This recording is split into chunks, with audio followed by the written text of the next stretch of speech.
The Passion of our Lord Jesus Christ according to St. Matthew. When Jesus finished saying all these things, he said to his disciples, "You know that after 2 days the Passover is coming, and the Son of Man will be handed over to be crucified." Then the chief priests and the elders of the people gathered in the place of the highest priest, who was called Cephas, and they considered to arrest Jesus by stealth and to kill him. But they said, Not during the festival, or there may be people will riot among the people. Now, while Jesus was at Bethany, in the house of Simon the leper, a woman came to him with the alabaster, a jar of very costly ointment, and she poured it on his head as he sat at the table. But when the disciples saw it, they were angry and said, "Why this waste? For this ointment could have been sold for a large sum, and the money given to the poor." But Jesus, aware of this, said to them, "Why do you trouble the woman? She has performed a good service for me. For you always have the poor with you, but you will not always have me. By pouring this ointment on my body, she has prepared me for my burial. Truly I tell you, wherever this good news is proclaimed in the whole world, what she has done will be told in remembrance of her." Then one of the 12, who was Judas Iscariot, went to the chief priests and said, "What will you give me if I betray him?" They paid him 30 pieces of silver, and from the moment he began to look for an opportunity to betray him.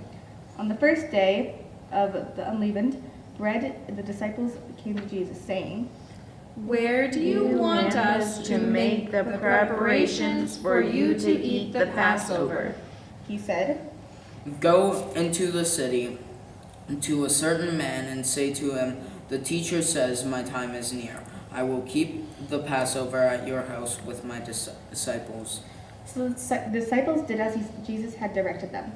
They prepared for the Passover meal. When it was evening, he took his place of the 12. While they were eating, he said, "Truly I tell you, one of you will betray me." and they became greatly distressed and began to say him one after another, "Surely not I, Lord." He answered, "The one who has dipped his hand into the bowl with me will betray me. The Son of Man goes as written of him. But woe to one by whom the Son of Man is betrayed. It would have been better for that one to not have been born." Judas, who betrayed him, said, "Surely not I, Rabbi." Jesus replied. "You have said so." While they were eating, Jesus took a loaf of bread, and after the blessing, he broke it and gave it to the disciples and said, "Take, eat, this is my body. Then he took a cup, and after giving thanks, he gave it to them, saying, Drink from it, all of you, for this is my blood of the covenant, which is poured out for many for the forgiveness of sins. I tell you, I will never again drink of this fruit of the vine until that day when I drink it anew with you in my Father's kingdom." When they had sung the hymn, they went out to the Mount of Olives.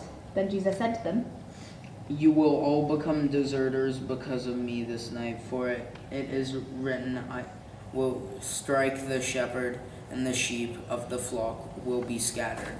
But after I am raised up, I will go ahead of you to Galilee." Peter said to him, "Though all become desert, because of you, I will never desert you." Jesus said to him, "Truly I tell you, this very night before the cock crows, you will deny me 3 times. Peter said to him, "Even though I must die with you, I will not deny you." And so said the disciples. And then Jesus went with them to a place called Gethsemane, and he said to his disciples, Sit here while I go over there and pray." He took him with Peter and the 2 sons of Zebedee, and began to grieve and agitated when he said to them, I am deeply grieved, even to death. Remain here and stay awake with me. And going a little further, he threw himself on the ground and prayed. My Father, if it is possible, let this cup pass from me, yet not what I want, but what you want. Then he came to the disciples and found them sleeping, and he said to Peter, So you could not stay awake with me 1 hour? Stay awake and pray, that you may not come into the time of trial. The spirit indeed is willing, but the flesh is weak. Again, he went away for the second time and prayed. My Father, if this cannot pass unless I drink it, your will be done. Again, he came and found them sleeping, for their eyes were so heavy. So leaving them, he went away and prayed for the third time, saying the same words. Then he came to the disciples and said to them, Are you still sleeping and taking your rest? See, the hour is at hand, and the Son of Man is betrayed into the hands of sinners. Get up and let us be going. See, my betrayer is at hand. While he was still speaking to Judas, one of the 12 arrived. With him was a large crowd with swords and clubs, from the chief priests and the elders of the people. Now the betrayer had given them a sign, saying, The one I will kiss is the man. Arrest him. At once he came up to Jesus and said, Greetings, Rabbi! Then Judas kissed him. Jesus said to him, Friend, do what you are here to do. Then they came and laid hands on Jesus and arrested him. Suddenly one of those with Jesus put his hands on his sword, drew it, and struck the slave of the highest priest, cutting off his ear. Then Jesus said to him, Put your sword back into its place, for all who take the sword will perish by the sword. Do you think I cannot appeal to my Father, and he will at once send me more than 12 legions of angels? But how then would the scriptures be fulfilled, which say it must happen in this way?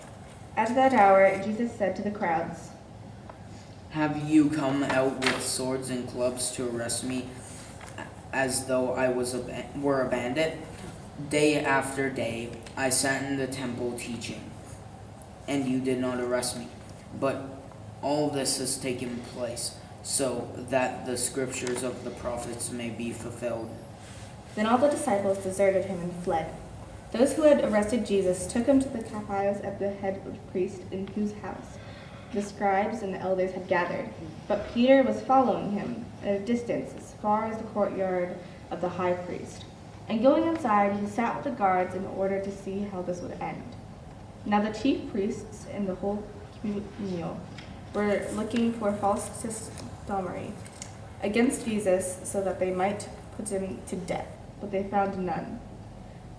Though many false witnesses came forward, at last 2 came forward and said, This fellow said, I'm able to destroy the temple of God and to build it in 3 days. The high priest stood up and said, Have you no answer? What is it that they testify against you? But Jesus was silent. Then the high priest said to him, I put you under oath before the living God. Tell us if you are the Messiah, the Son of God. Jesus said to him, You have said so, but I will tell you, from now on you will see the Son of Man seated at the right hand of power and coming on the clouds of heaven. Then the high priest tore his clothes and said, He has blasphemed! Why do we still need witnesses? You have now heard this blasphemy. What is your verdict? They answered, He deserves death. Then they spat in his face and struck him, and somewhat slapped him, saying, Prophesy to us, you Messiah. Who is it that struck you? Now Peter was sitting outside the courtyard. A servant girl came and said to him, You also were with Jesus the Galilean. but he denied it before all of them, saying, I do not know are you talking about. When he went out to the porch, another servant girl saw him, and she said to the bystanders. This man was with Jesus of Nazareth. Again he denied it with oath. I do not know the man. After a little while, the bystanders came up and said to Peter, Certainly, you are also one of them, for your accent betrays you. Then he began to curse, and he swore an oath. I do not know the man. At the moment the cock crowed, then Peter remembered what Jesus had said before the cock crows. You will deny me 3 times. And he went out and wept bitterly. When morning came, all the chief priests and the elders of the people conferred together as Jesus in order to bring him about his death. They bound him, led him away, and handed him over to the Pilate governor. When Judas, his betrayer, saw that Jesus was condemned, he repented and brought back the 30 pieces of silver to the chief priests and the elders. He said, I have sinned by betraying innocent blood. but they said, What is that to us? See to it yourself. Throwing down the pieces of silver in the temple, he departed, and he went and hanged himself. But the chief priests, taking pieces of silver, said, It is not lawful to put them into the treasury, since they are blood money. After conferring together, they used them to buy the potter field as a place to bury foreigners. For this reason, fields had been called Field of Blood. To this day, then was fulfilled what had been spoken throughout the prophet Jeremiah. And they took the 30 pieces of silver and the price, the one on whom a price had been set, on some of the people of Israel had set price. They had given them the Lord for the potter's field, as the Lord commanded me. Now Jesus stood before the governor, and the governor asked him, Are you the king of the Jews? Jesus said, You say so. but when he was accused by the chief priests and the elders, he did not answer.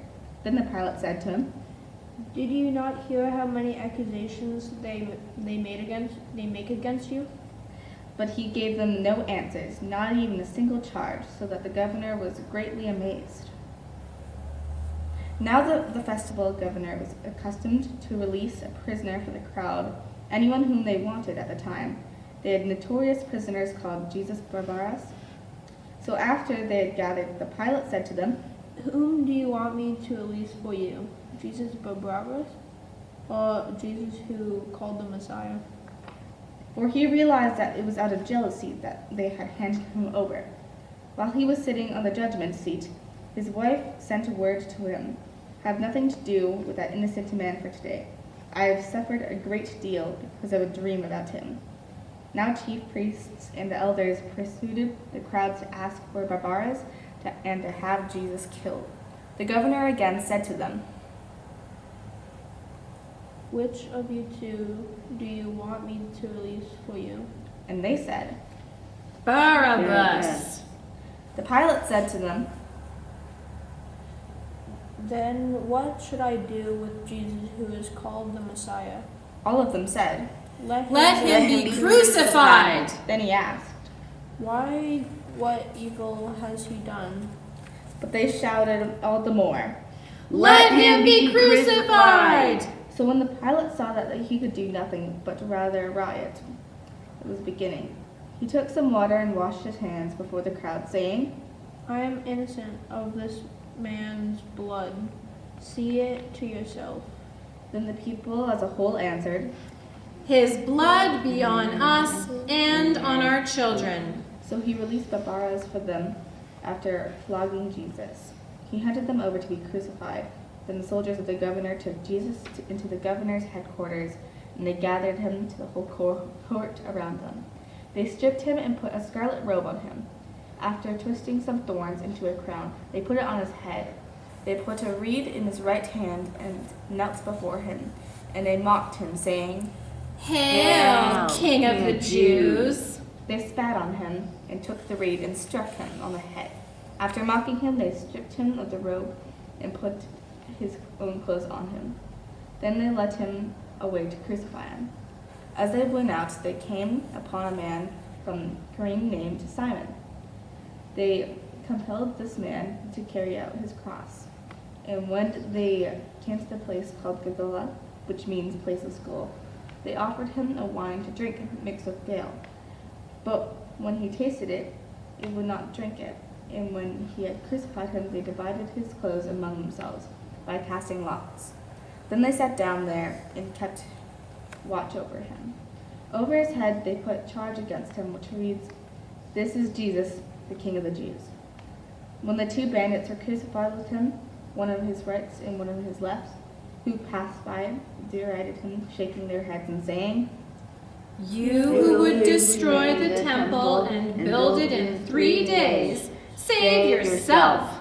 If you are the Son of God, come down from the cross. In the same way the chief priests, along with the scribes and the elders, were mocking him, saying, He saved others. He cannot save himself.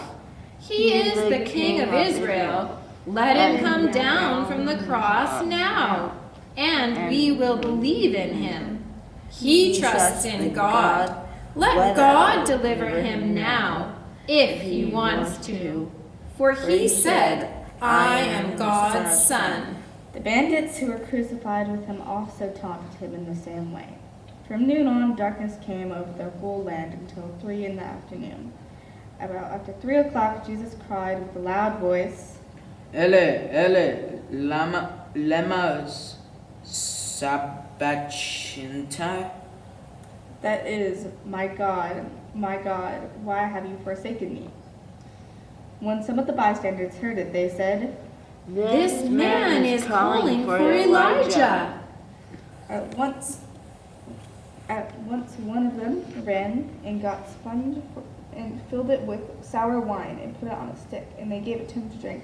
The others said, Wait, let us see whether Elijah will come to save him. Then Jesus cried again with a loud voice and breathed his last.